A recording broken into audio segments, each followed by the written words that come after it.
ya, Se, kita nggak ketemu. Iya, udah lama. Gimana kabarnya? Puji Tuhan baik, Se. Kira-kira adik-adik yang di rumah gimana ya, Losa, kabarnya? Kita udah 4 bulan nih, Se, nggak ketemu. Iya, udah lama banget ya. Jangan-jangan mereka udah lupa lagi sama Losanya. Waduh, yuk kita sapa mereka, Se. Yuk. Halo adik-adik, apa kabar semuanya?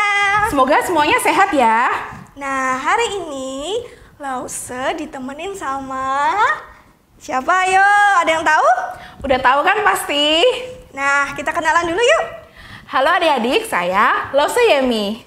Hari ini kita akan puji Tuhan bersama Lause Wulan dan Lause Yemi. Nah, siapa yang sudah siap memuji Tuhan? Yang sudah siap, coba angkat tangannya. Sebelum kita mulai, jangan lupa perhatikan hal-hal berikut ini ya.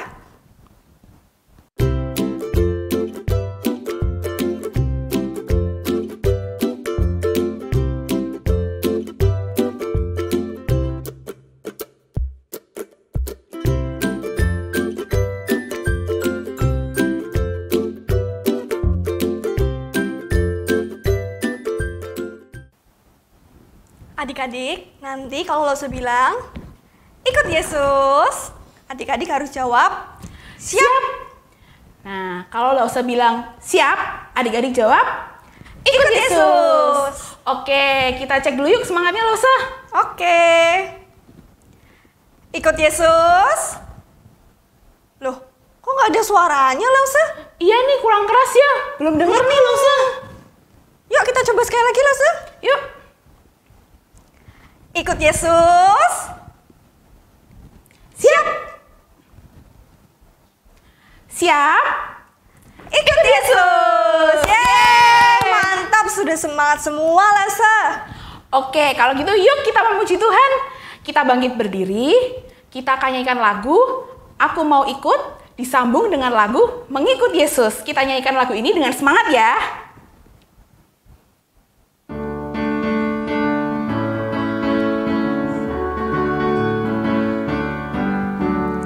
Aku mau ikut, aku mau ikut, aku mau ikut Tuhan. Bukan ikut, bukan ikut, bukan ikut-ikutan. Bukan karena papa, bukan karena mama, bukan pula karena adik dan kakak. Bukan karena terpaksa, bukan karena hadiah, tapi karena cinta Tuhan. Cinta, cinta, cinta Tuhan.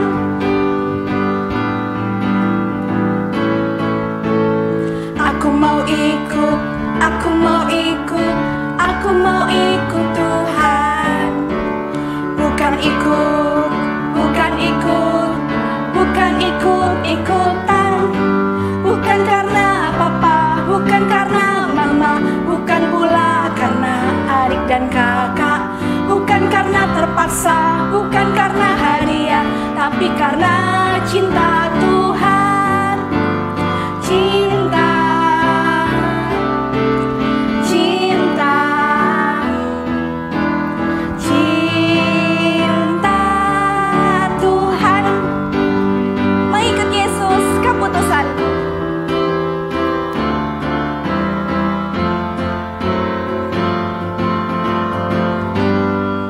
Mengikut Yesus, keputusanku.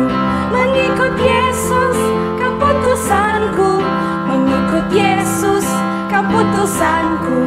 Ku tak ingkar, ku tak ingkar. I have decided to follow Jesus. I have decided to follow Jesus. I have decided to follow Jesus. No turning back, no turning back. Mengikut Yesus, keputusanku. Mengikut Yesus,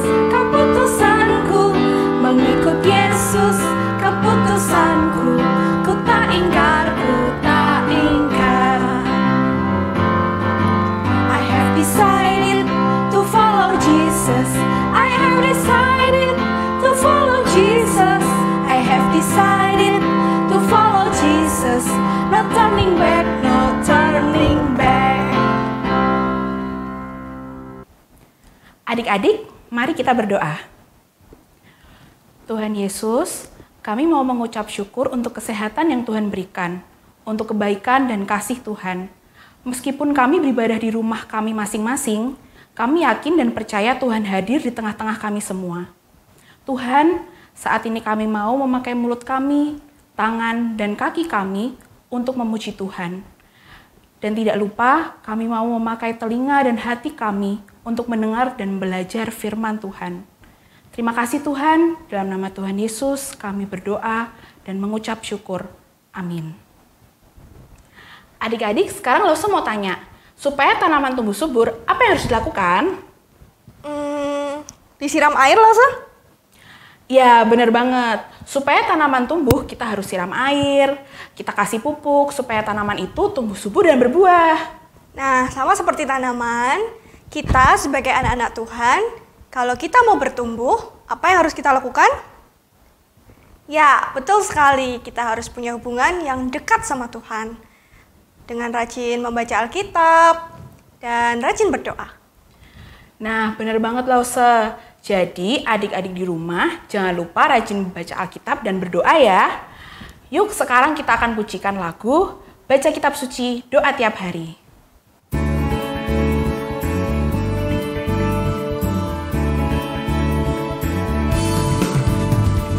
Baca kitab suci, doa tiap hari, doa tiap hari, doa tiap hari. Baca kitab suci, doa tiap hari kalau mau tumbuh. Kalau mau tumbuh, kalau mau tumbuh. Glory haleluya, baca kitab suci, doa tiap hari kalau mau tumbuh. Baca kitab suci, doa tiap hari, doa tiap hari, doa tiap hari. Baca kitab suci, doa tiap hari kalau mau tumbuh. Kalau mau tumbuh, kalau mau tumbuh. Glory haleluya, baca kitab suci, doa tiap hari kalau mau tumbuh. Silakan duduk adik-adik. Saat ini kita mau mendengarkan firman Tuhan. Kita siapkan hati dan pikiran kita supaya kita bisa mendengarkan firman Tuhan dengan baik. Shalom adik-adik. Hari ini kita akan bersama-sama belajar firman Tuhan. Tapi sebelumnya kita akan bersama-sama berdoa terlebih dahulu ya. Mari kita berdoa. Bapa kami di dalam surga, terima kasih untuk hari baru yang sudah Engkau berikan bagi kami. Terima kasih untuk kesehatan dan setiap berkat yang boleh kami terima sepanjang minggu ini. Terima kasih untuk penyertaan dan perlindungan-Mu dalam hidup kami. Saat ini kami akan bersama-sama merenungkan firman Tuhan. Berkati kami supaya kami bisa dengan tenang mendengarkan firman-Mu. Di dalam nama Tuhan Yesus kami berdoa. Amin. Apa yang akan adik-adik lakukan jika adik-adik diberikan uang yang sangat banyak, memiliki kekayaan yang berlimpah sekali? Pastinya kalian ingin membeli ini, ingin membeli mainan itu, dan segala macam hal yang lainnya. Mungkin adik-adik berpikir, kalau kalian mempunyai uang yang sangat banyak, hidup kalian pasti akan terjamin. Hidup kalian pasti bahagia. Kalian bisa bebas meminta apa saja yang kalian mau, dan nggak ada masalah yang berat. Namun apakah demikian?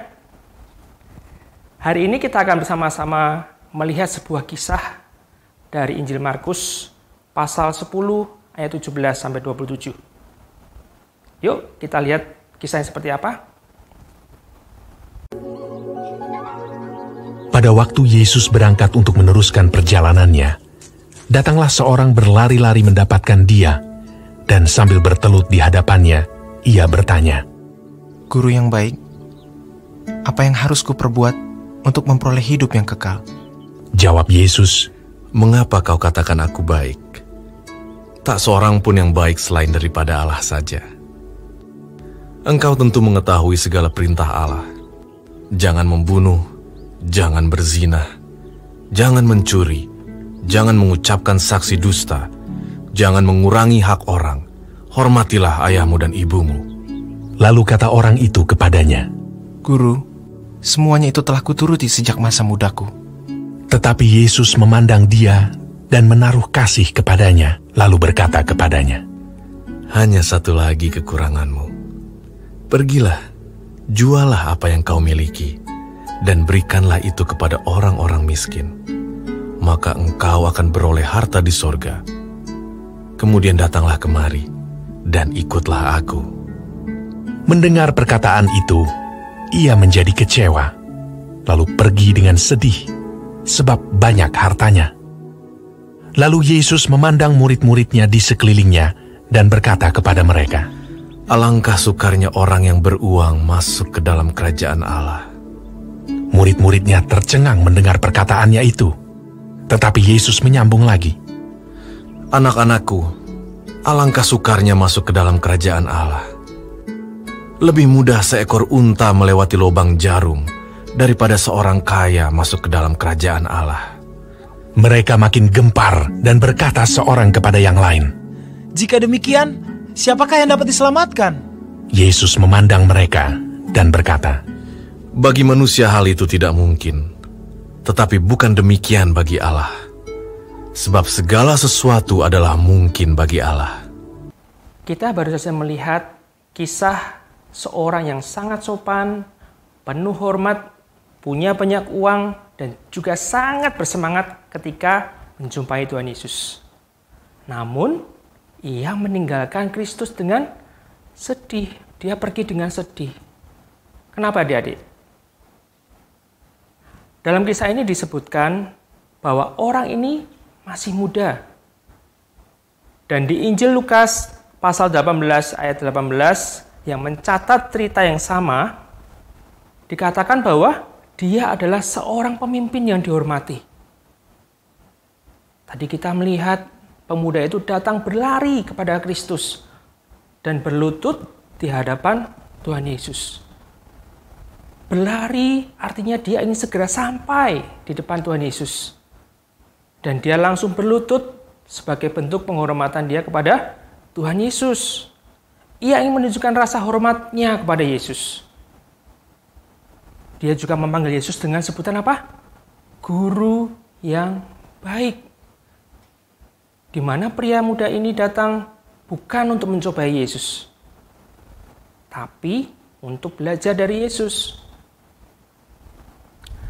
Orang muda yang kaya ini merupakan orang yang sangat terpelajar. Dia ingin sekali bisa masuk ke dalam kerajaan surga. Dia berpikir bahwa dengan perbuatan baiknya bisa membawa dia masuk ke dalam kerajaan surga. Karena itu ia bertanya, Guru, perbuatan baik apakah yang harus aku perbuat untuk memperoleh hidup yang kekal? Lalu Yesus menjawab dengan menunjuk kepada mentaati 10 hukum Allah. Tapi apa jawab pemuda itu adik-adik? Oh, semua itu sudah aku lakukan sejak aku muda. Sebagai seorang pemimpin Israel, orang muda ini sudah hafal betul dengan 10 hukum. Dan bahkan dia sudah melakukan semuanya itu. Baik sekali bukan adik-adik pemuda ini? Mungkin pemuda ini ingin bilang ke Tuhan Yesus, apalagi yang kurang ya? Nah, menurut adik-adik, pantas nggak kalau pemuda ini masuk ke surga? Harusnya pantas dong ya. Kan dia orang yang super dalam hal ketaatan. Dia sudah melakukan semua hukum yang Allah perintahkan. Tapi bagaimana Yesus melihat pemuda ini? Apakah pandangan Yesus sama seperti apa yang manusia lihat? Ternyata enggak. Yesus menemukan sisi kosong dan rapuh dalam diri orang muda kaya tadi. Nah, lalu Yesus memberikan challenge nih, memberikan tantangan. Nah, mungkin bagi adik-adik suka ikutan challenge di TikTok gitu ya, untuk senang-senang gitu ya. Tapi challenge yang diberikan Tuhan Yesus ini ternyata betul-betul sulit adik-adik. Bahkan merupakan hal yang paling sulit untuk pemuda ini. Apa challenge-nya itu? Yuk kita baca perkataan Yesus dalam ayat ke-21. Tetapi Yesus memandang dia dan menaruh kasih kepadanya. Lalu berkata kepadanya, hanya satu lagi kekuranganmu. Pergilah, jualah apa yang kau miliki, dan berikanlah itu kepada orang-orang miskin. Maka engkau akan beroleh harta di surga. Kemudian datanglah kemari dan ikutlah aku. Challenge-nya apa adik-adik? Challenge-nya adalah jualah segala milikmu dan berikanlah kepada orang miskin dan ikut Yesus. Setelah mendengar hal ini, maka orang muda tadi yang datang dengan penuh semangat, penuh keyakinan, tiba-tiba mendadak sedih. Seperti kehilangan tenaga, kehabisan tenaga. Dia tidak menyangka bahwa dia harus melepas semuanya untuk mengikut Yesus. Yesus menantang orang muda yang kaya ini untuk memberikan dirinya seutuhnya untuk Tuhan. Bukan hanya seluruh hal-hal yang baik yang bisa dia lakukan, tetapi seluruh jiwanya, seluruh hatinya, dan seluruh miliknya. Sebenarnya tidak ada yang salah dengan kekayaan. Alkitab penuh dengan contoh orang-orang saleh yang sangat kaya.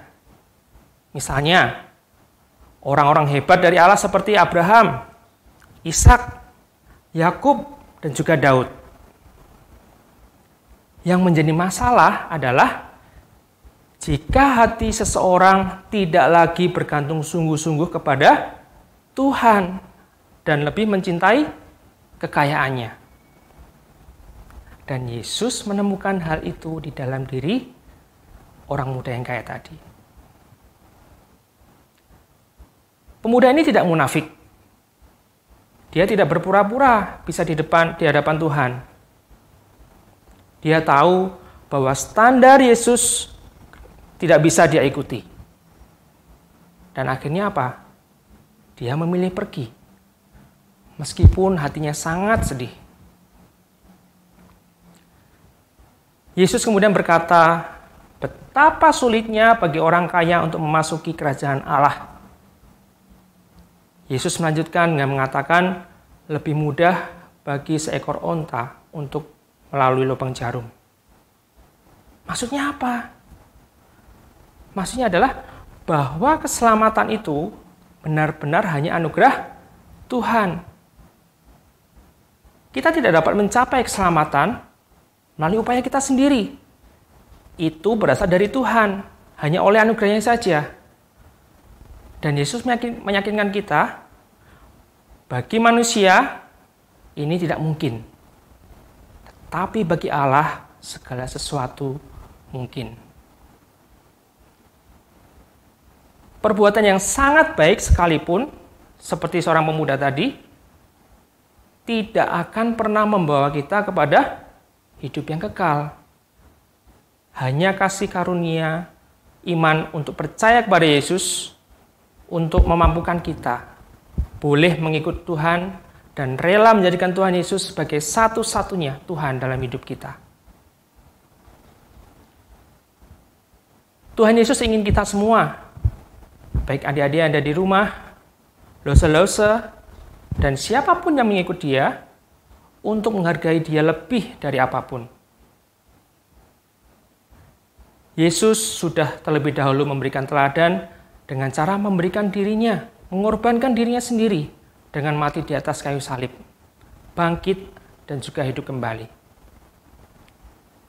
Dia memberi jalan keselamatan bagi kita, supaya kita yang percaya boleh memiliki hati yang baru.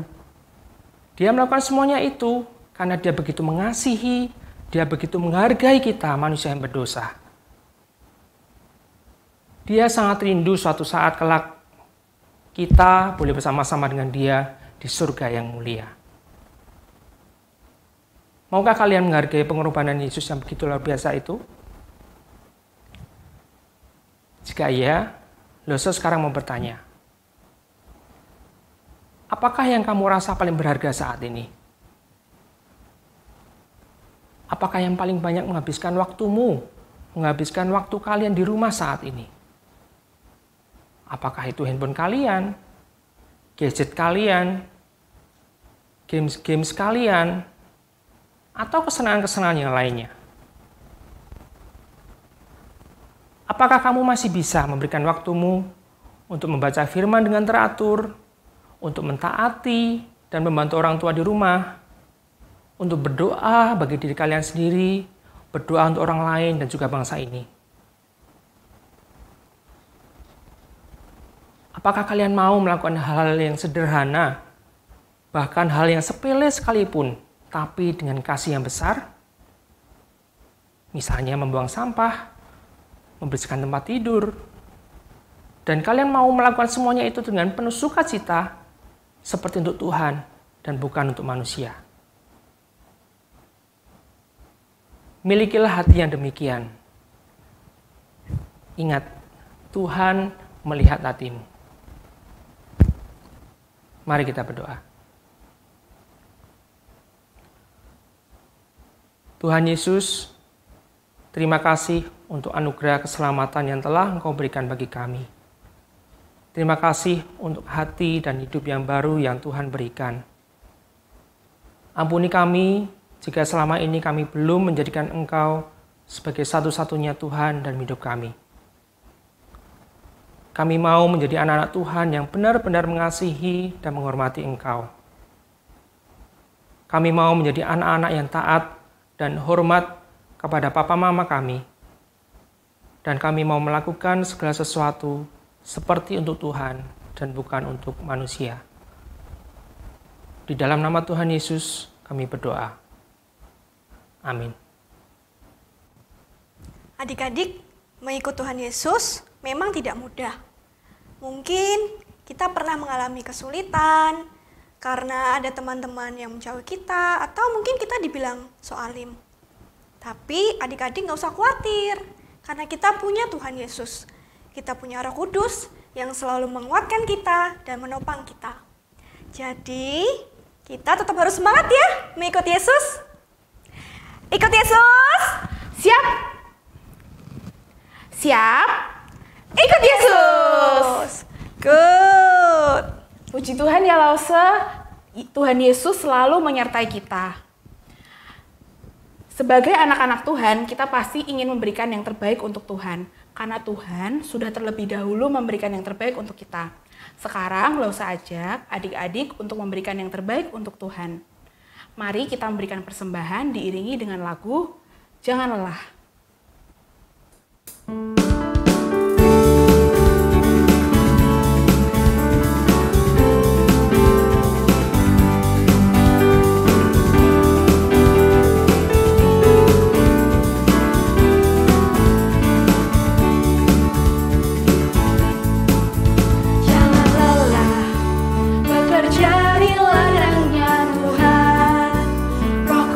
Yang beri kekuatan, yang mengajar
Adik-adik, mari kita berdoa.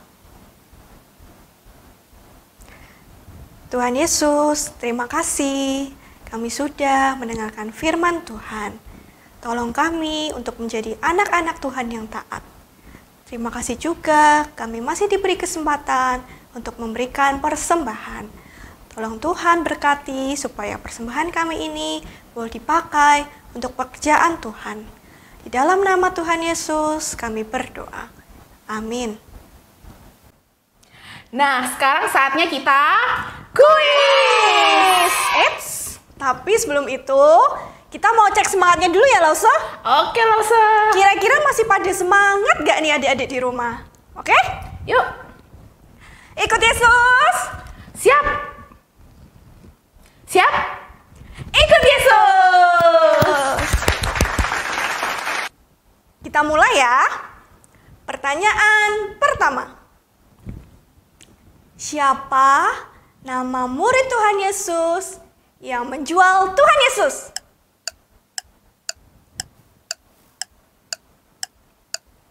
Ayo, ada yang tahu nggak? Jawabannya adalah Yudas Iskariot. Yeay!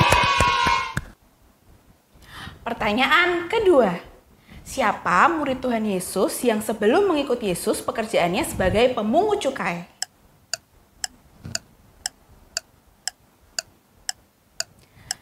Jawabannya adalah Matius. Siapa tadi yang benar? Yeay! Pertanyaan ketiga.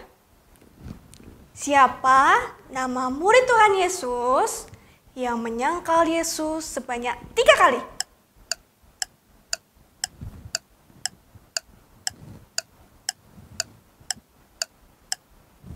Ada yang tahu? Jawabannya adalah Petrus. Pertanyaan keempat.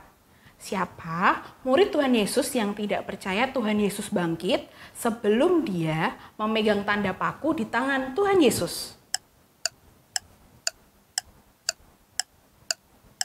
Siapa? Yohanes. Jawabannya Thomas. Pertanyaan kelima. Sebutkan nama 3 orang murid Tuhan Yesus yang paling dekat dengan Tuhan Yesus.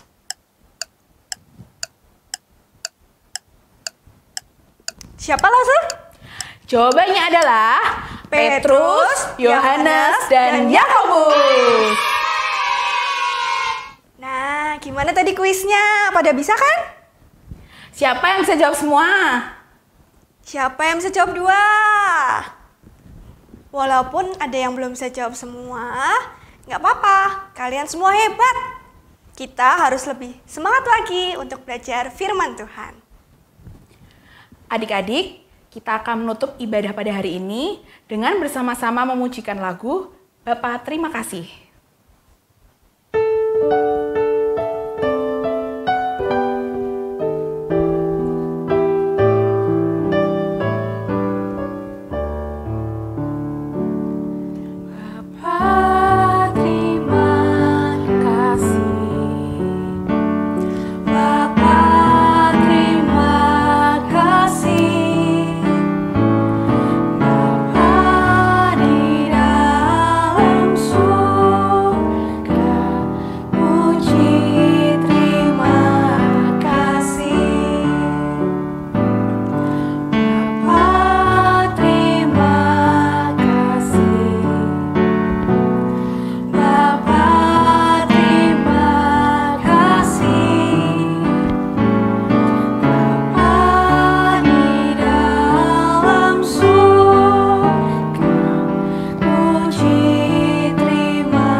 Ibadah kita telah selesai. Adik-adik jangan lupa hal ini ya.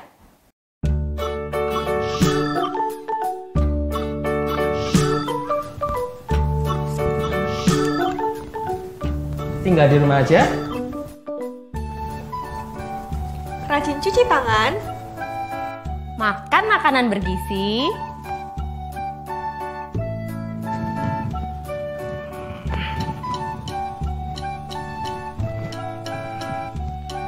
Rajin olahraga. Jaga jarak saat di tempat umum. Pakai masker jika harus keluar rumah.